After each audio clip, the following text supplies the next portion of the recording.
మనోహర్ గారు. పెద్దలు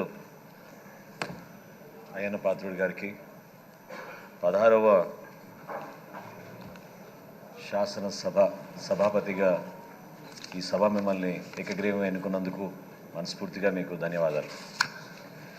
ఇది ఒక అద్భుతమైన అవకాశం సార్, సువర్ణ అవకాశంగా భావించాలి. ఎందుకంటే ప్రజలు కోరారు మార్పు కోసం. శాసనసభలో జరిగే ప్రతి సమావేశంలోనూ రాష్ట్ర ప్రజలు ఎదురు చూసింది మా పక్షాన్ని నిలబడే శాసనసభ్యులు ఏ విధంగా మన సమస్యలపైన పోరాడతారు, ఏ విధంగా ప్రభుత్వం నుంచి మనకి మేలు జరుగుతున్న విషయాలపైన ఎదురు చూశారు తప్ప ఈ 5 సంవత్సరాల్లో జరిగిన శాసనసభ సమావేశాలు ఖచ్చితంగా మన గౌరవాన్ని తగ్గించాయి. తెలుగు ప్రజలు అనేక ప్రాంతాల్లో నివసిస్తున్న వాళ్ళు కూడా ఎంతో బాధతోటి, ఆవేదనతోటి ఎందుకు మన విలువలు ఈ విధంగా తగ్గిపోయినాయి, ఎందుకు మన సభని మనం మర్యాదపూర్వకంగా సాంప్రదాయాలు నిలబెట్టుకుంటూ మన శాసనసభలో ఉన్న రూల్స్ని, ప్రొసీజర్స్ని ఫాలో కాకుండా ఇంత దారుణంగా ఎందుకు మీరు నిర్వర్తిస్తున్నారనేది ప్రతి ఒక్కరి ప్రశ్న. ఈరోజు మనకి ఇంత అద్భుతమైన తీర్పు ప్రజలు ఇచ్చారంటే అది కూడా ఒక కారణం. అది మనం గుర్తుపెట్టుకోవాలి. అందుకే నేను మిమ్మల్ని మనస్ఫూర్తిగా కోరేది ఒక సువర్ణ అవకాశంగా మీరు భావించండి. మీకే కాదు, మీ ద్వారా మా అందరికీ కూడా శాసనసభలో ఖచ్చితంగా ఈ రాష్ట్ర ప్రజలకు అంకిత భావంతో పనిచేస్తూ మీకున్న అనుభవాన్ని తప్పకుండా మీరు ఉపయోగించండి. శాసనసభలో మనం కేవలం సమావేశాలప్పుడే కాకుండా ఒక శాసనసభ్యుడిగా మన నియోజకవర్గ ప్రజలకి అద్భుతంగా మన సేవా కార్యక్రమాలు చేయగలుగుతాం. మన శాసనసభలో ఉన్న కమిటీస్ని మీరు మరొకసారి పటిష్టంగా దాన్ని ముందుకు తీసుకెళ్ళండి. డిబేట్స్ని మీరు ఎంకరేజ్ చేయండి.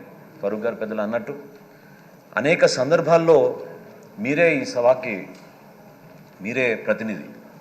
సో బయట జరుగుతున్న కార్యక్రమాల్లో కూడా మీరు దయచేసి ఈ సభ హుందాతనాన్ని, మర్యాదని పెంచే విధంగా ప్రభుత్వ శాఖల్లో ఉన్న ప్రతి అధికారి కూడా ఈ సభకి ఆ విధంగా గౌరవంగా రెస్పాన్సిబిలిటీ తీసుకునే విధంగా చేయాల్సిన బాధ్యత కూడా సభాపతి గారి స్థానానికి కలుగుతుంది.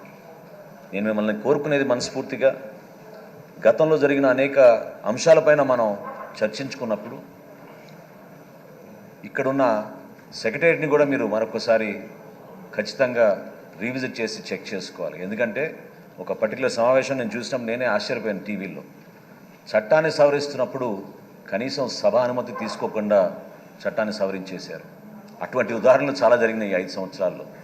దయచేసి మీరు వీటన్నింటి కూడా గమనించి మీరు కొత్త నాయకత్వాన్ని ఎంకరేజ్ చేయండి. కొత్త సభ్యులకు ఎక్కువ అవకాశం ఇవ్వండి. డిబేట్స్లో పాల్గొనే మా సభ్యులందరికీ కూడా ఎక్కువ సమయం కేటాయించి పార్టీలకు అతీతంగా మిమ్మల్ని ఏకగ్రీవంగా ఎన్నుకున్నాం. పవన్ కళ్యాణ్ గారు ప్రతిపాదించారు. భారతీయ జనతా పార్టీ, తెలుగుదేశం పార్టీ నాయకులు అందరూ కూడా మనస్ఫూర్తిగా మిమ్మల్ని, మీకున్న అనుభవాన్ని, మీరు రాబోయే రోజుల్లో చూపించే నాయకత్వాన్ని పైన నమ్మకంతో మిమ్మల్ని సభాపతి స్థానంలో కూర్చోబెట్టినందుకు నేను కూడా ఎంతో గర్వపడుతున్నాను. మనస్ఫూర్తిగా విష్ యూ ఆల్ సక్సెస్. మేము మీతో కలిసి ఉంటాం. తెలుగు భాష వాడకం పైన కూడా దయచేసి మీరు దృష్టి సారించి తెలుగు భాషని ప్రతి సందర్భంలో కూడా మనం ఉపయోగించుకునే విధంగా, శాసనసభలో చర్చల్లో కూడా ఆ విధంగా మీరు ఎంకరేజ్ చేసే విధంగా మీరు మనస్ఫూర్తిగా సహకరిస్తారని, రాబోయే రోజుల్లో మేము ఎప్పుడు కూడా మీకు అండగా నిలబడతాం. అన్ని విధాలుగా మన సభ గౌరవాన్ని పెంచే విధంగా మీకు సహకరిస్తామని మరొకసారి ఈ సందర్భంగా తెలుపుకుంటూ సెలవు తీసుకుంటాం. పెద్దలు కామినేని శ్రీనివాసరావు గారు.